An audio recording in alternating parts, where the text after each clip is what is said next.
warahmatullahi wabarakatuh. Perkenalkan, nama saya Karisma Nupitasari. Saya kelas 12 akuntansi 3 dan saya bersekolah di SMK Negeri 6 Garut.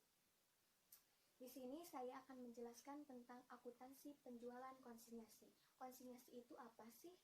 Nah, konsinyasi itu adalah penyerahan barang dari pihak pemilik ke pihak yang lain yang bertindak sebagai agen penjual dan disertai amanat untuk dijual dengan upah berupa komisi tanpa disertai pemindahan hak pemilik. Karakteristik penjualan konsinyasi. Yang pertama, barang-barang konsinyasi tidak boleh diperhitungkan sebagai persediaan oleh pihak komisioner.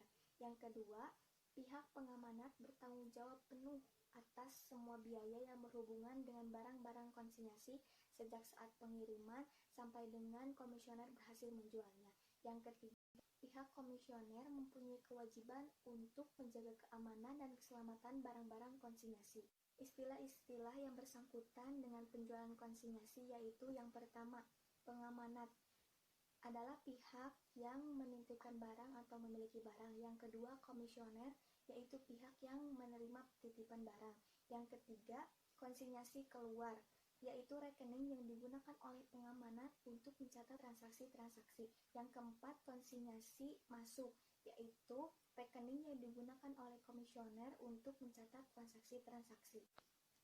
Nah, prinsip perjanjian konsinyasi yaitu tidak diikuti dengan penyerahan hak milik atas barang yang bersangkutan.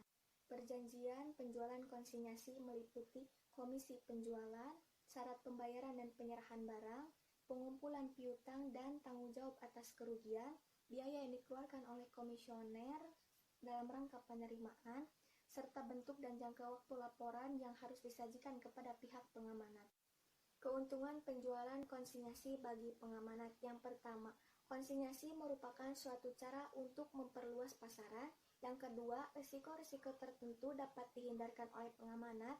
Yang ketiga, harga barang-barang yang bersangkutan tetap dapat dikontrol oleh pengamanat.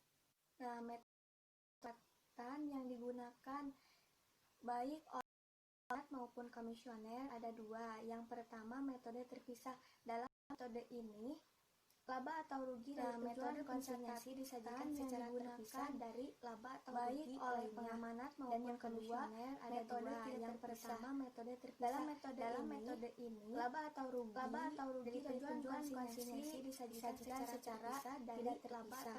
Namun hal ini dan yang kedua, metode tidak terpisah mengakibatkan dalam metode ini pada akhir laba atau perusahaan tidak dapat penjualan berapa laba atau disajikan secara yang diperoleh dari penjualan tersebut. Namun hal ini dilakukan akan mengakibatkan pada akhir periode perusahaan tidak dapat mengetahui berapa laba atau rugi yang diperoleh dari penjualan tersebut.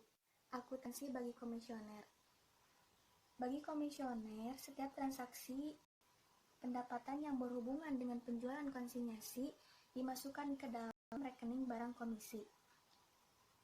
Dan komisioner hanya dapat menjurnal pada saat menjual barang konsinyasi, mengeluarkan biaya-biaya yang berhubungan dengan konsinyasi, mencatat pendapatan komisi, dan pengiriman uang ke pengamanat. Dan yang kedua, akuntansi oleh pengamanat. Setiap transaksi yang berhubungan dengan penjualan konsinyasi, baik pendapatan maupun biaya dicatat dalam rekening barang konsinyasi.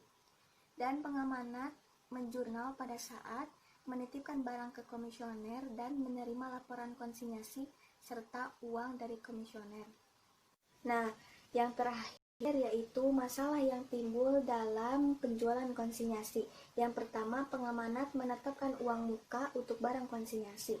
Akun uang muka kepada pengamanat dikredit pada saat diperhitungkan dengan jumlah yang harus disetorkan komisioner kepada pengamanat.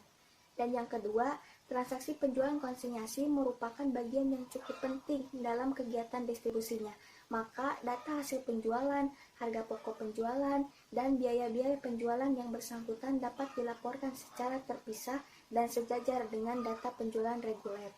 Sekian yang dapat saya sampaikan. Mohon maaf apabila banyak sekali kekurangan karena saya juga dalam tahap belajar. Mohon maaf bila ada kata-kata yang kurang dipahami. Wabillahi taufiq wal hidayah. Wassalamualaikum warahmatullahi wabarakatuh.